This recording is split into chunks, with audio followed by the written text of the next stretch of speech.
ये ले, खाना खा लियो। सुनो, ये हिमांशी यहीं रहती है क्या? जी हाँ, यहीं रहती है, मैं ही हूँ। अच्छा, तुम हो? पक्का तुम वही हिमांशी हो ना जो वो कबाड़ा चुगती है? हाँ मैडम, कबाड़े का काम तो मेरा ही है। क्या हुआ? अच्छा, वो तुमको ना डीएम साहब ने बुलाया ऑफिस में, तो चलो मेरे साथ। डीएम साहब ने? का करके आ गई कलमुई? का करके आ गई कि पुलिस वाली घर तक आ गई? तुझे काम के लिए भेजती हूँ, कबाड़ी चुनने के लिए? जाके पंगा करके आई है? ऐसा कौन सा कर्म करके आ गई जो पुलिस वाली घर तक आ गई? वो डीएम साहब बुला रहे हैं। अरे माँ, मैंने कुछ नहीं किया, मैं तो बस काम करती हूँ और समय होते घर लौट हूँ। मैंने किसी से कोई झगड़ा नहीं किया, किसी से कोई पंगा नहीं किया। मुझे नहीं पता मैडम हमारे घर हमें ढूंढते हुए क्यों आई है। मैडम कोई बात है तो बता दीजिए ना, इस तरह हमारी जान सूखी जा रही है। देखिए, मुझे नहीं पता कि डीएम साहब आपको क्यों बुला रहे हैं। मेरे को जो ऑर्डर्स मिल रहे हैं मैं वही फॉलो कर रही हूँ। उन्होंने बोला था जहाँ पे झुग्गियाँ लगती है वहाँ पे हिमांशी नाम की लड़की है जो कबाड़ा चुगती है, उसको मेरे ऑफिस लेके आ जाओ। तो मैं सिर्फ अपना काम कर रही हूँ, मुझे आगे कोई इन्फॉर्मेशन नहीं पता है। तो आप लोग चलो मेरे साथ। और वैसे भी डीएम साहब ना टाइम के बहुत पक्के हैं, आप लेट करोगे तो मुझे सुनने को मिल जाएगी। चलिए। का कर दिया? किसको मार दिया? किसका मर्डर कर दिया? पुलिस वाली घर तक बुलाने आ गई। कुछ तो कांड किया होगा ना, घर पूरा बर्बाद कर देगी। अरे पहले इसकी माँ मर गई और इसको छोड़ दिया मेरी छाती में मूंग धरने के लिए। क्या क्या ये तू? माँ, मैं सच बोल रही हूँ, मैं कसम खाती हूँ, मैंने कुछ नहीं किया, मेरी कोई गलती नहीं है। मैंने किसी से कोई झगड़ा नहीं किया, मेरी बात का यकीन करो। मैं नहीं जानती कि डीएम साहब मुझे क्यों बुला रहे हैं। मैं तो कबाड़े का काम करने वाली सीधी सादी सी लड़की हूँ, ये काम करके अपना पेट पालती हूँ। आप क्यों लेने आई हैं मुझे? देखिए मैडम जी, आप जो भी हैं हमको तो नहीं पता, पर ये का करके आई है वो भी हमको नहीं पता।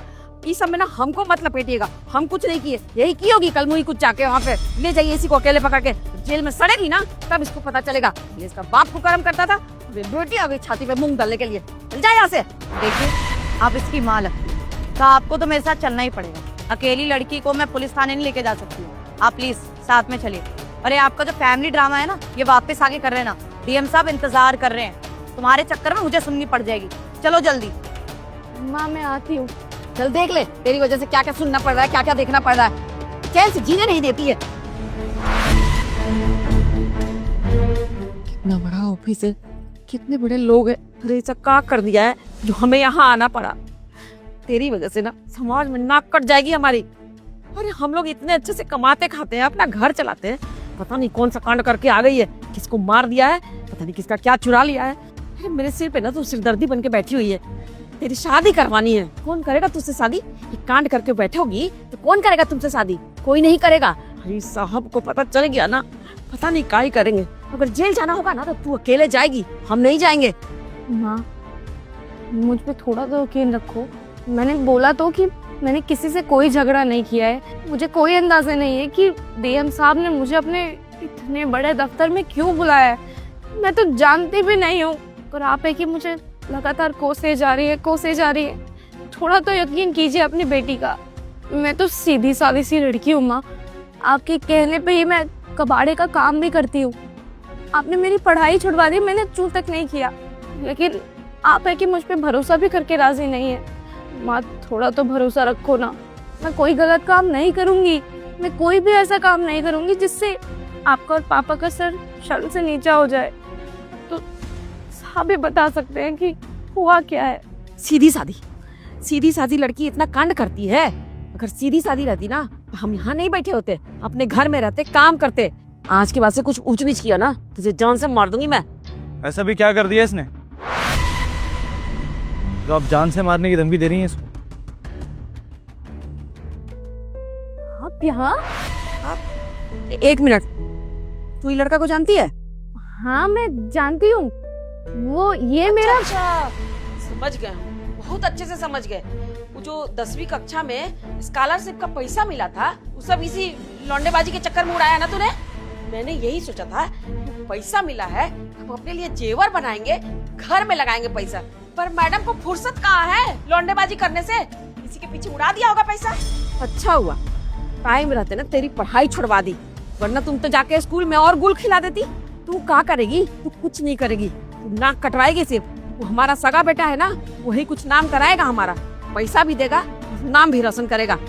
लौंडेबाजी कर रही हैं, इनको भी पहचानती हैं। तभी तभी डीएम बुलाया है यहाँ पे हमको। पकड़ी गई होगी रंगे हाथों। कलमुई। बस कीजिए, बोलिए मत। सरकारी दफ्तर में खड़ी हैं अभी आप, चाहो तो धक्के मार के बाहर निकलवा सकता हूँ। पर क्या जानती हैं आप मेरे बारे में? इसके मामा का लड़का हूँ, भाई हूँ इसका। तो चुपचाप खड़ी रही है यहाँ पर, मुझे मेरी बहन से बात करने दीजिए। बहन, देख, तेरे मन में बहुत सारे सवाल होंगे, पूछ ले। मुझे तो बहुत खुशी हुई तुझे यहाँ देखकर। तू यहाँ डीएम साहब के दफ्तर में काम करता है?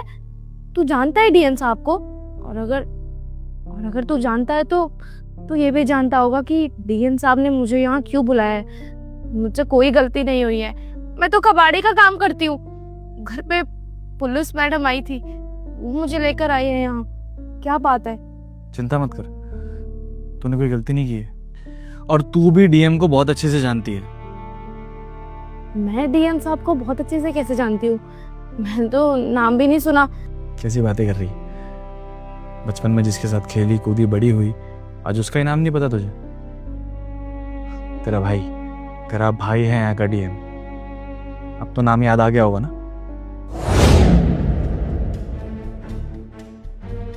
भाई? क्या हुआ भाई तुझे? तू इतना परेशान क्यों बैठा है? कुछ नहीं हुआ, बस ऐसे ही। नहीं, कुछ तो बात है। तू कभी इस तरह चुपचाप उदास नहीं बैठता। तू तो चुलबुला रहने वाला बच्चा है। जरूर तेरे मन में कोई बात है जो तू छुपा रहा है। तू अपनी बहन को नहीं बताएगा? क्या बताऊं मैं? किसी ने ठीक ही कहा है, हम जैसे छोटे लोग ना कभी बड़े सपने नहीं देख सकते। लेकिन मेरी गलती थी कि मैंने इतना बड़ा सपना देख लिया। मैंने प्याज की दुकान छोड़ के एक बड़ा अफसर बनने की सोच ली। बहुत बड़ी गलती हो गई मुझसे, नहीं करना चाहिए था मुझे इसे। टूटता सा दिखाई दे रहा है, तू ऐसा क्यों बोल रहा है? अगर तेरा सपना है अफसर बनने का तो तू बनना। तुझे रोक कौन रहा है? मेरी किस्मत रोक रही है मुझे, और कुछ भी नहीं। तुम शायद जानती होगी, पिछले 3 साल से मैं यूपीएससी की तैयारी कर रहा हूँ। और 3 साल में मेरा प्रीलिम्स क्लियर हो जाता है, मेंस क्लियर हो जाता है, लेकिन मैं इंटरव्यू में रुक जाता हूँ। जानती है क्यों? क्यों? कि हिमांशी, इंटरव्यू के लिए सिर्फ किताबों में जो बातें लिखी है उससे काम नहीं चलेगा। लोगों से कैसे बात की जाती है, कैसे बैठा जाता है, कैसे उठा जाता है, वो सब बहुत ज्यादा मैटर करता है। मैं ठहरा यहाँ प्याज बेचने वाला इंसान, मुझे क्या पता कुर्सियों पे एसी के सामने कैसे बैठा जाता है टाई वाई लगा के। इसलिए वो लोग कभी मुझे सिलेक्ट ही नहीं करते। वो मुझे समझते नहीं इस लायक कि मैं इस देश को संभाल सकता। क्योंकि जिस इंसान को बैठने उठने की तमीज़ ना हो, क्या कुछ करेगा अपनी ज़िंदगी में? सच कहूँ तो इसके लिए मैंने भी कोशिश करी। गया मैं एक जगह कोचिंग की बात करने, 25,000 रुपये मांग रहे हैं, और वो भी शहर में। अब 25,000 वहाँ दूंगा, कम से कम 1 से 2 महीना वहाँ रुकना पड़ेगा कोचिंग के लिए, खर्चा बहुत हो जाएगा। और उसके बाद ये दुकान। अब अपनी कोचिंग का खर्चा उठाऊं, शहर जाके रहूं, या फिर अपना पेट पालूं? हिमांशी, आज इस पेट के आगे ना ये सपने झुक गए हैं। अब सोच लिया, आज के बाद अपनी दुकान संभालूंगा, अच्छे से काम करूंगा। कोई फायदा नहीं है ऐसे सड़क पे बैठ के पढ़ाई करके, मेहनत करके, कुछ नहीं मिल रहा मुझे। इससे अच्छा है कि अपनी दुकान पे ध्यान दूंगा। 1 मिनट रुक, मैं भी आती हूँ।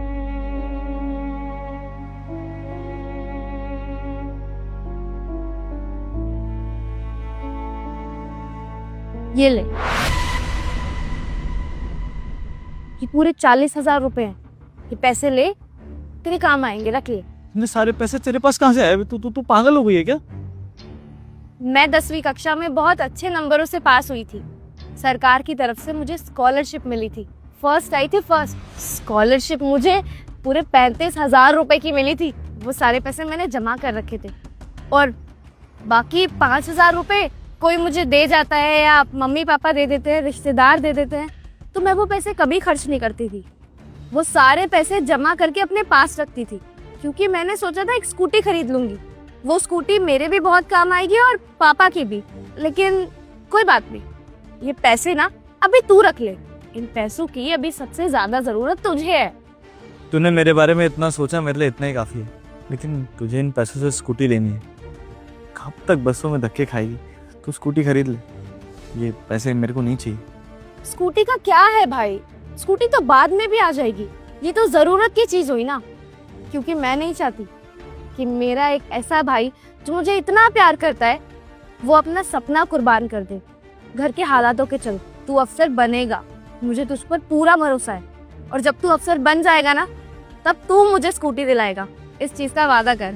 अब हंस क्या रहा है, ये ले पैसे रख, शहर जा, अच्छे से अपना इंटरव्यू दियो और अफसर बन के ही लौटियो, मुंह मीठा कराइयो हमारा। ये भाई तू यहाँ का डीएम है? साहब ये हमारी बहुत लाडली बेटी है, हम इसको बहुत प्यार करते हैं। इसकी माँ नहीं थी ना, हम एकदम माँ बन के पाले हैं। अब देखो ना, इसको कोई काम नहीं करने देते हैं, घर का कोई काम नहीं, बाहर का कोई काम नहीं, बहुत प्यार से रखते हैं। बता ना अपने भाई को हम कितने प्यार से तुझे रखते हैं, बता। अब साहब आप गलत समझ रहे हो, अब माँ है ना, थोड़ा बहुत डांटना पड़ता है, नहीं तो लड़की जाके बिगड़ जाएगी। ऐसा कुछ हम नहीं करते हैं। हम तो डर गए थे, पता नहीं कहाँ कांड की होगी, जो डीएम साहब यहाँ बुला लिए हैं।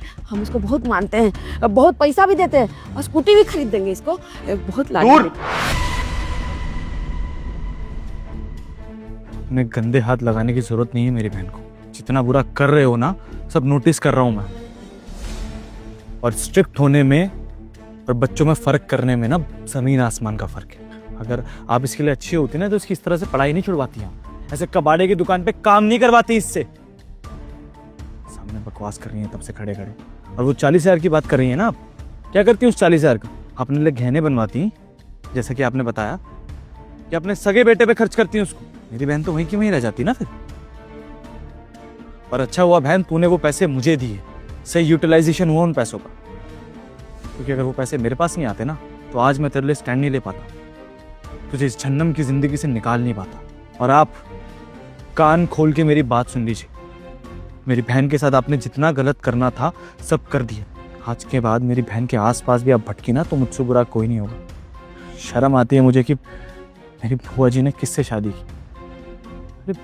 उनके जाने के बाद मेरे फूफा जी की जिम्मेदारी थी इसका ख्याल रखना कि वो अपनी ही दुनिया में बिजी होगा। कोई बात नहीं बहन, तेरा भाई अब उस पोस्ट पे पहुंच गया है कि वो सब कुछ ठीक कर सकता है, चिंता मत कर। आज के बाद तुझे कोई जरूरत नहीं है ऐसे लोगों के साथ रहने की। और आप वो जो दुकान खोल के बैठी ना आप कबाड़ की, बंद हो जानी चाहिए। क्योंकि वो जो जमीन है वो सरकार की है, समझ में आ रही है आपको ये बात? आज के बाद वहाँ कोई दुकान नहीं मिलनी चाहिए मुझे। अगर मिली तो बुलडोजर चलवाने में 1 मिनट नहीं लगेगा। मेरी बहन का ख्याल मैं खुद रख सकता हूँ, जा सकती हैं यहाँ से। साहब माफ कर दो, हो गई गलती, मैं बहुत ध्यान रखूंगी, आज के बाद से नहीं करूंगी साहब। बस आपकी तरफ फालतू टाइम नहीं है मेरे पास, चुपचाप निकली यहाँ से। तो वो जो पुलिस वाली अभी आपके पास आई थी ना, हाथ पैर चलाने उसे बहुत अच्छे से आता है, ऐसे डंडे मार के निकालेंगे ना, ऐसे जिंदगी भर याद रखोगे आप। निकलो। नॉनसेंस। भाई तू डीएम बन गया, तूने अपना सपना पूरा किया, भगवान करे तू हमेशा खुश रहे और ऊंची ऊंचाइयों पे जाए, हमेशा खुश रहे।